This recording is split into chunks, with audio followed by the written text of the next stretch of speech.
जय हिंद। आज हम पढ़ेंगे फ्रांसीसी क्रांति। फ्रांसीसी क्रांति के क्या कारण रहे, उसका विकास कैसे हुआ और उसके क्या प्रभाव पड़े, आज हम इस लेक्चर में इसी को देखेंगे। तो शुरू करते हैं। फ्रांसीसी क्रांति जो कि फ्रेंच रेवोल्यूशन है, ये 1789 एडी में हुई थी।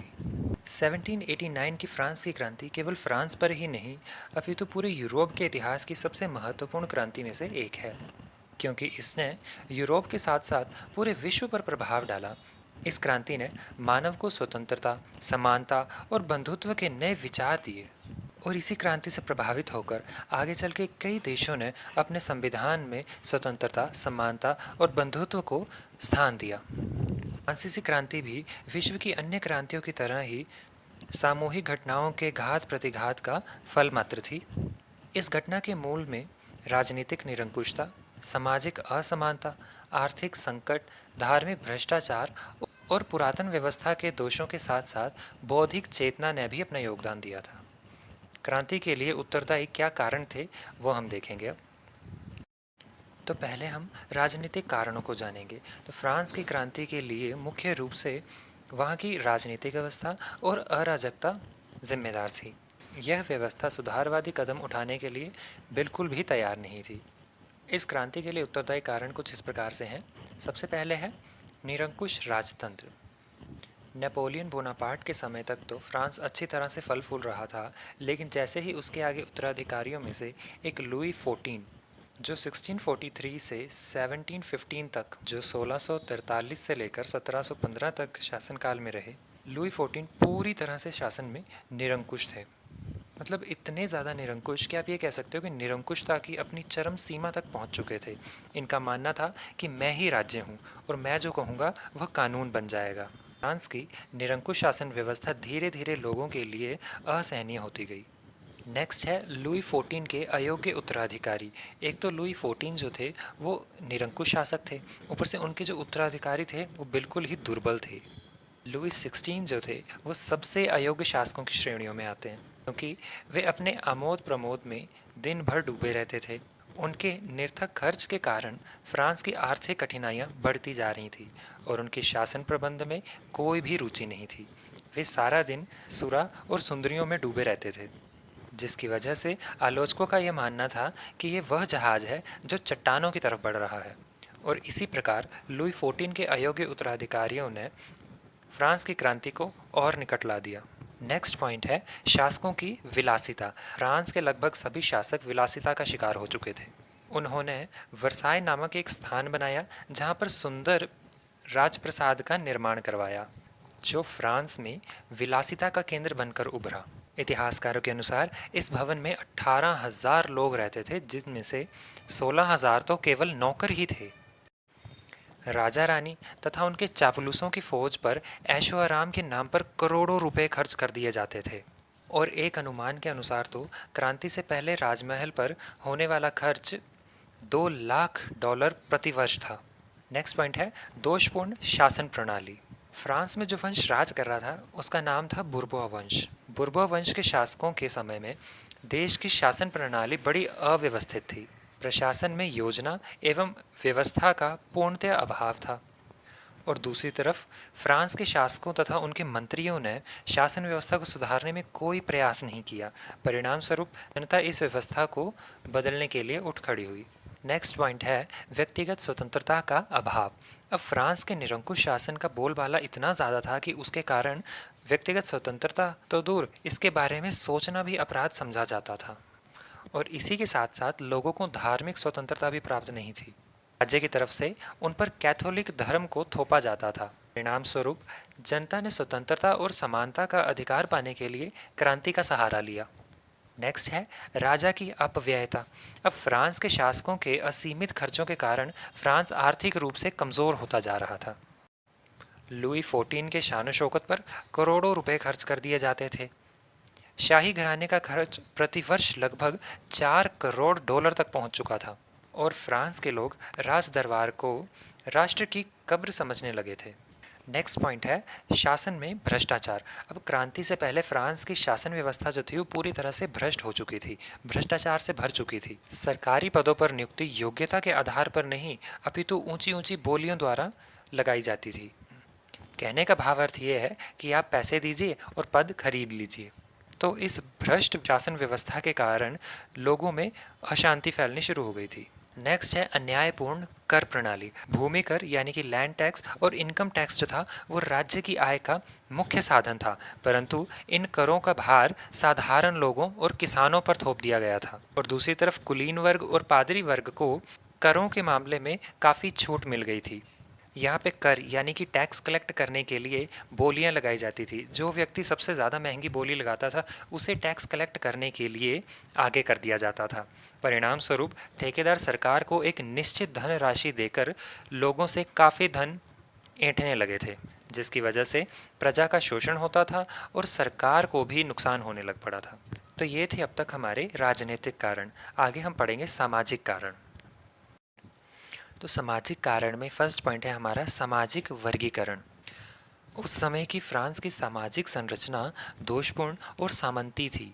फ्रांसीसी समाज मुख्यतः अधिकार प्राप्त वर्ग और विशेषाधिकार विहीन वर्ग के बीच बटा हुआ था। यानी कि एक ऐसा वर्ग था जिसके पास हर प्रकार के अधिकार थे और एक ऐसा वर्ग था जिसके पास कोई अधिकार नहीं थे।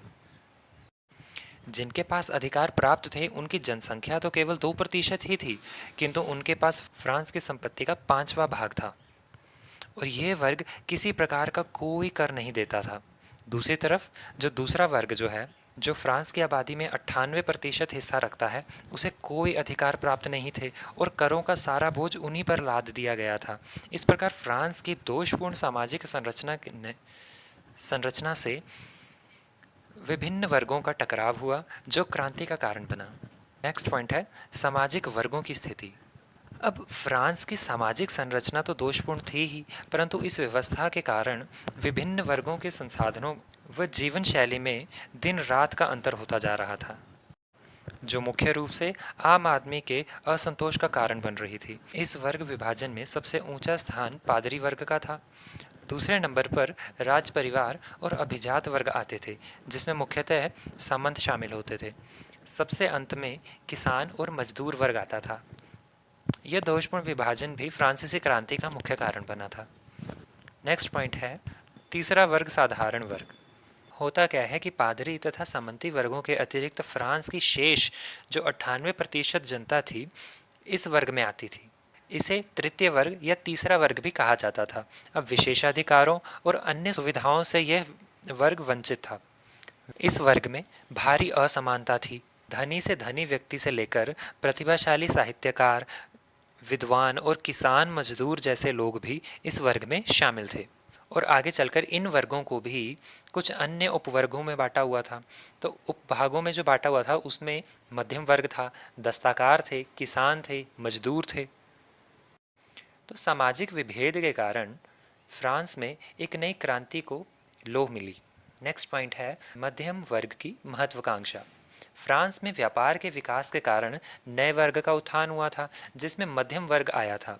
इसमें न केवल धनी और उद्योगपति लोग शामिल थे, बल्कि व्यापारी भी इसमें आते थे और नौकरी पेशे वाले व्यक्ति भी इसमें शामिल हो रहे थे।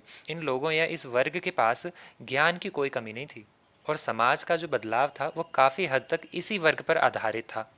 निरंकुश शासन के सबसे पहले अधिकारियों की मांग इसी वर्ग ने ही की थी और यही कारण था कि इन्होंने अपने अधिकारों के लिए 1789 ईस्वी की क्रांति में बढ़ चढ़कर भाग लिया। तो अब तक हमने राजनीतिक और सामाजिक कारण देखे। तो क्रांति से पहले आर्थिक दृष्टि से भी फ्रांस की जो स्थिति थी वो बहुत ज़्यादा दयनीय थी। फ्रांस की इस दयनीय आर्थिक स्थिति के कारण ही सरकार जन कल्याणकारी कार्य तो कर भी नहीं पा रही थी, ऊपर से फिजूल खर्ची के कारण ये और आर्थिक स्थिति और दयनीय होती जा रही थी। इसमें फर्स्ट पॉइंट हम देखेंगे संपत्ति का असमान वितरण। जैसा कि मैंने आपको पहले भी बताया कि 2% लोग ही थे जिनके पास विशेषाधिकार प्राप्त थे और फ्रांस की संपत्ति में सबसे बड़ा हाथ भी इन्हीं का था। भूमि हो गई, पूंजी हो गई, उत्पादन के साधन हो गए, सभी पर इन्हीं का अधिकार था। फ्रांस की अधिकांश भूमि हो गया, खाने हो गई, चरागाहें हो गए, उत्पादन के साधनों पर इसी वर्ग का कब्जा था जो 2% रखते थे आबादी में सिर्फ, और ऊपर से यह वर्ग किसी भी प्रकार का कोई कर नहीं चुकाता था। और दूसरी तरफ फ्रांस की 98% आबादी थी जिन्हें कोई अधिकार भी प्राप्त नहीं था और सारा कर वही भुगतान करते थे। नेक्स्ट पॉइंट है व्यापार पर प्रतिबंध। फ्रांस के जो निरंकुश शासक थे ना, उन्होंने व्यापार पर कई प्रकार के प्रतिबंध लगा रखे थे, जिस कारण वहाँ पर व्यापार व वाणिज्य का विकास ठप हो गया था।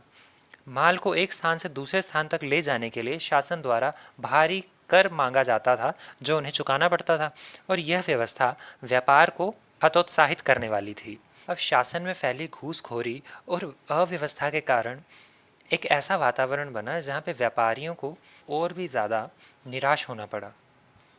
नेक्स्ट पॉइंट है दूषित कर व्यवस्था।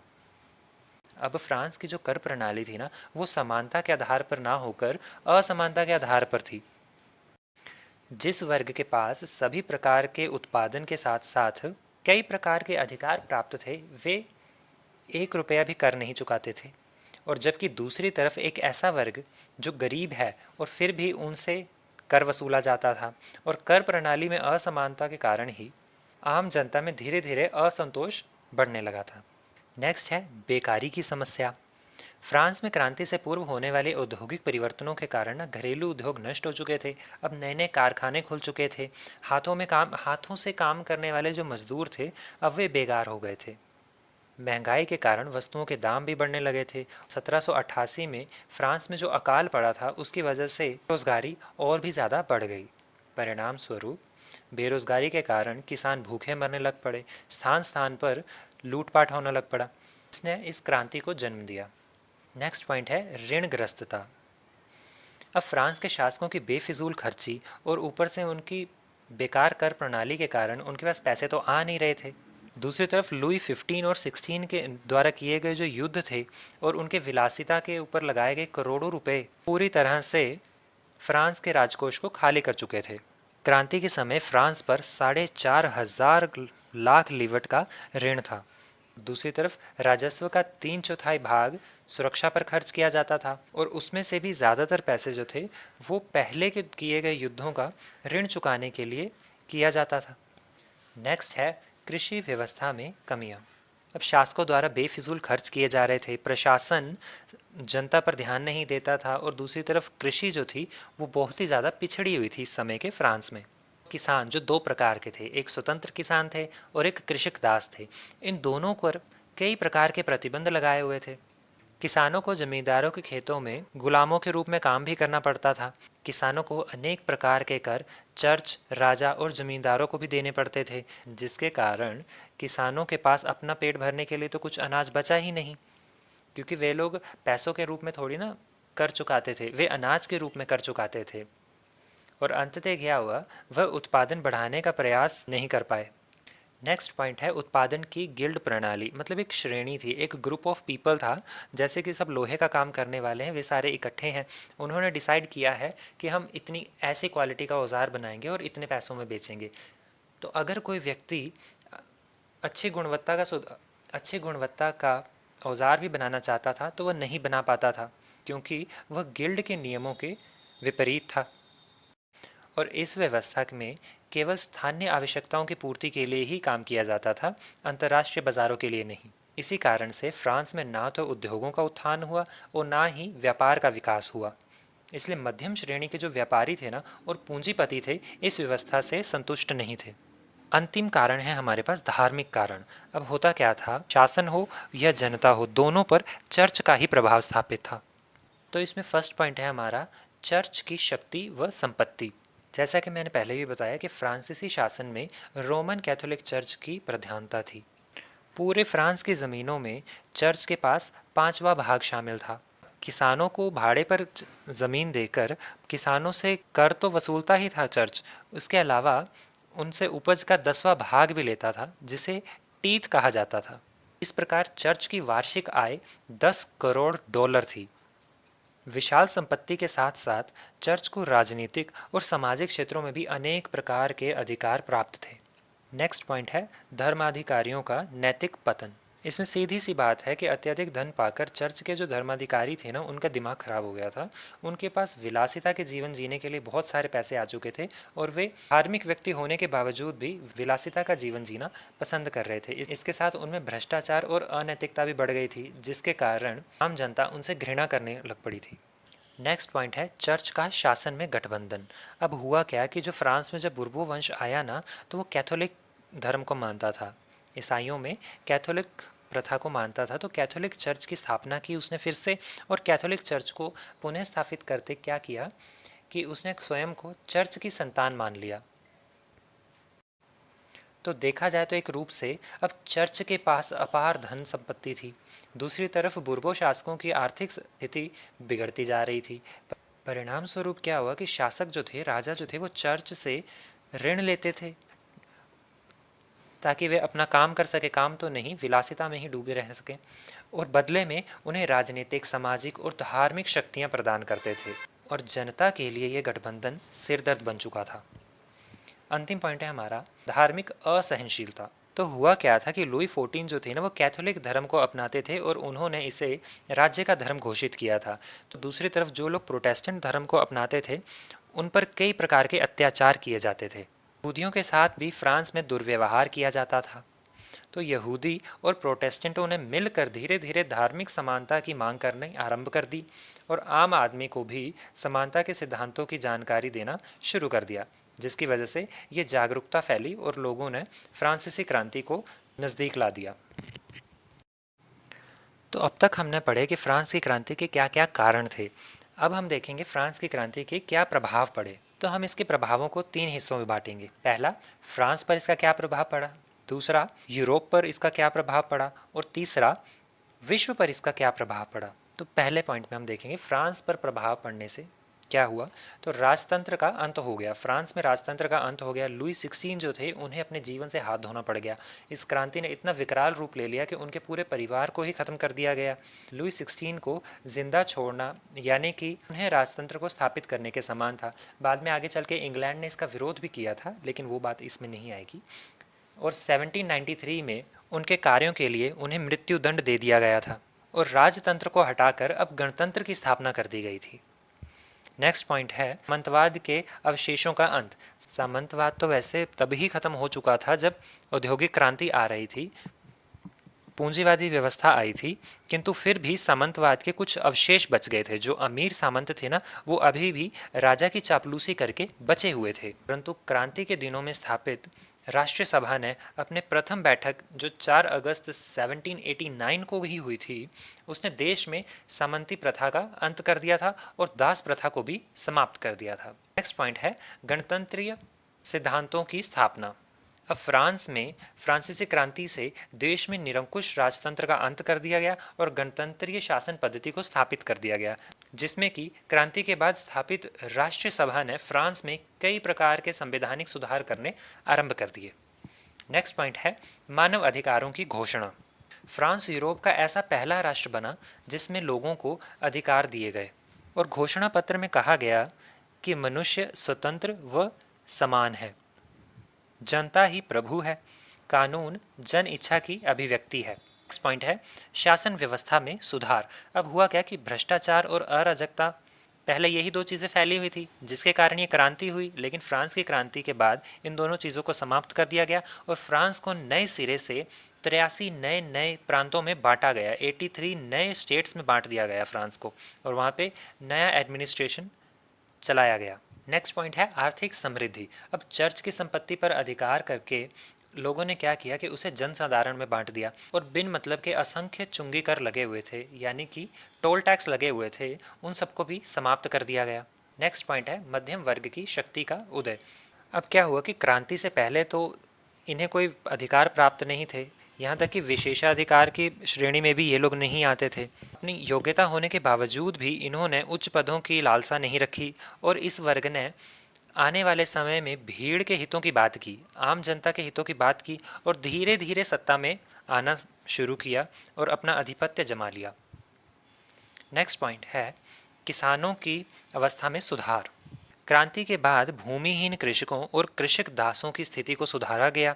राज्य द्वारा उन्हें जीवन यापन करने के लिए भूमि दान दी गई और अनेक प्रकार के अनावश्यक जो कर थे, टैक्स जो था इररिलेवेंट, उसे समाप्त कर दिया गया, जिसके कारण इस वर्ग ने राहत की सांस ली। लास्ट पॉइंट है इसमें अराजकता व रक्तपात। अब हुआ क्या कि क्रांति के दौरान फ्रांस में जनसाधारण को अनेक प्रकार के कष्ट और परेशानियां उठानी पड़ी। असंख्य लोगों को मौत की नींद सुला दिया गया, जिसकी वजह से क्या हुआ कि विदेशी ताकतों ने फ्रांस में चल रही क्रांति को एक अन्याय समझा और उन पर कई प्रकार के युद्ध थोप दिए गए, जिसकी वजह से वे अपनी अर्थव्यवस्था को तो सुधार नहीं पाए, उल्टा युद्धों में उलझ गए। इससे क्या हुआ कि लंबे समय तक फ्रांस में अशांति, अराजकता और अव्यवस्था का दौर चल पड़ा।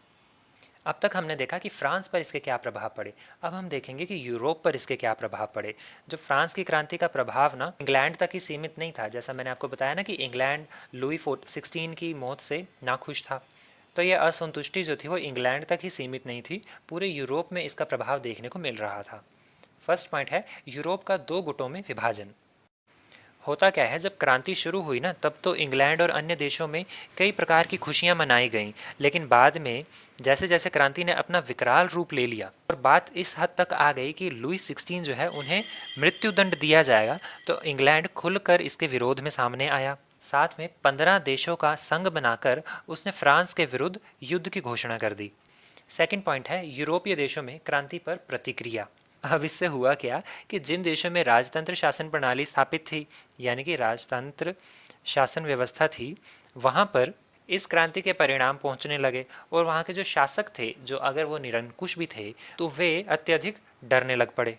और इस क्रांति का ऐसा प्रभाव पड़ा, इसने ऐसी प्रतिक्रिया दिखाई कि जर्मनी और इंग्लैंड के छोटे छोटे राज्यों में तो राष्ट्रीयता जोर पकड़ने लग पड़ी और जर्मनी 350 से भी ज़्यादा देशों में बटा हुआ था। उस समय छोटे छोटे राज्यों में बटा हुआ था केवल जर्मनी। इससे हुआ क्या कि यूरोप के देशों में, यूरोप के अन्य देशों में भी क्रांति का प्रभाव दिखने लग पड़ा था।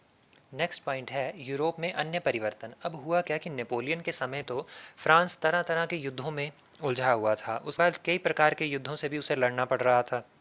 लेकिन अब क्या हुआ, समय समय पर शांति सम्मेलन आयोजित किए गए और युद्धों को टालने का प्रयास किया गया, जिसमें मुख्य उद्देश्य बिना युद्ध किए फ्रांसीसी क्रांति के परिणामों को पूरे यूरोप में फैलाना था। आई मीन टू से अच्छे परिणामों को, ना कि बुरे परिणामों को, ताकि जो राजतंत्रीय राष्ट्र हैं वे लोग उनके खिलाफ ना खड़े हो जाएं। इसलिए अच्छे प्रभावों को पूरे यूरोप में फैलाना था, लेकिन बुरे प्रभावों को पूरे यूरोप में फैलने से रोकना भी था। नेक्स्ट पॉइंट है इंग्लैंड पर प्रभाव।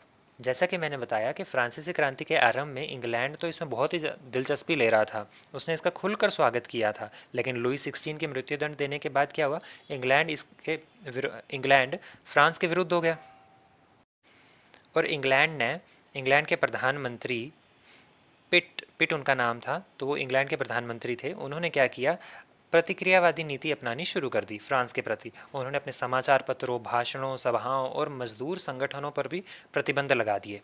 फ्रांस की क्रांति ने इंग्लैंड के प्रभुत्व वाले आयरलैंड की आयरिश प्रजा को राष्ट्रीयता की भावना से भर दिया। आज हम देखते हैं ना कि नॉर्थ आयरलैंड और आयरलैंड नाम के दो देश हैं, तो उनमें से जो नॉर्थ आयरलैंड था उसमें इंग्लैंड द्वारा शासन चलाया जाता था। तो आयरलैंड के जो आयरिश लोग थे उनमें क्या हुआ कि इंग्लैंड के प्रभुत्व से अपने आप को स्वतंत्र करने के लिए आयरिश लोगों ने ब्रिटेन के विरुद्ध एक स्वतंत्रता आंदोलन छेड़ दिया। अब हम देखेंगे कि विश्व पर इसका क्या प्रभाव पड़ा। अब विश्व पर जो फ्रांसीसी क्रांति का प्रभाव था ना, पूरे विश्व पर वो स्थायी प्रभाव था, जिसमें फर्स्ट पॉइंट हम देखेंगे राज्य के स्वरूप में परिवर्तन आ गया। अब राज्य जो था ना, उसमें एक बात जोड़ दी गई कि शासन जो क्या है वो क्या करेगा, जनता के लिए ही शासन करेगा, अन्यथा जनता द्वारा किया जाएगा। आप समझ रहे हो, या तो राजा जनता के हित की बात कर ले, या फिर जनता ही राजा को हटा देगी और फिर जनता ही शासन चलाएगी। नेक्स्ट पॉइंट है स्वतंत्रता, समानता, बंधुत्व की भावना। अब ये जो स्वतंत्रता, समानता, बंधुत्व का जो नारा था ना, इसने वास्तव में एक बहुत ही विकराल रूप धारण कर लिया था। सभी विश्व के देशों में यही बात गूंजने लग पड़ी थी। और आज हम भारतीय संविधान जो देखते हैं, उसकी प्रस्तावना जो है, फर्स्ट पेज, प्रियम्बल भी कहते हैं, उसमें स्वतंत्रता, समानता, बंधुत्व का जो नारा है ना, वो फ्रांस की क्रांति द्वारा ही लिया गया है। नेक्स्ट पॉइंट है राष्ट्र की भावना। अब नेशनलिज्म जो था ना, धीरे धीरे हर देश में फैलना शुरू हो गया था। क्रांति के दिनों में फ्रांस के लोगों में धर्म, भाषा, नस्ल, रीति रिवाज और परंपरा के आधार पर जो एकता नजर आई थी ना, उसने क्या किया कि वह विश्व के अन्य देशों के लिए भी काफ़ी ज़्यादा आदर्श बनकर सामने आई। और इस राष्ट्रीयता की भावना ने इटली और जर्मनी का एकीकरण भी कर डाला, जैसा हम देखते हैं। नेपोलियन का पतन भी इसी भावना के कारण ही तो हुआ था। लास्ट पॉइंट है हमारा प्रजातंत्र, समाजवाद एवं अंतर्राष्ट्रीयता का विकास हुआ। इस क्रांति ने प्रजातंत्र की विचारधारा को विश्व में लोकप्रिय कराया। हालांकि 19वीं शताब्दी जो थी वो इतिहास में प्रजातंत्र के लिए तो नहीं जानी जाती है, लेकिन प्रजातंत्र की ओर धीमी शुरुआत मानी जा सकती है। क्योंकि क्रांतिकारियों ने राजनीतिक, सामाजिक, आर्थिक और धार्मिक क्षेत्रों में समानता स्थापित करने में समाजवाद की पृष्ठभूमि तैयार की थी। एंड में हम कह सकते हैं कि फ्रांसीसी क्रांति ने समूचे विश्व को प्रभावित किया और इस क्रांति ने ही सदियों तक चली आ रही पुरातन व्यवस्था का अंत कर दिया और स्वाधीनता, समानता और बंधुत्व के सिद्धांत को मानव जीवन में प्रतिपादित कर दिया। इसके कारण क्या हुआ? फलस्वरूप एक नई सभ्यता का जन्म हुआ। तो ये था हमारा आज का टॉपिक। आई होप आपको समझ में आया होगा। मिलते हैं नेक्स्ट क्लास में। जय हिंद।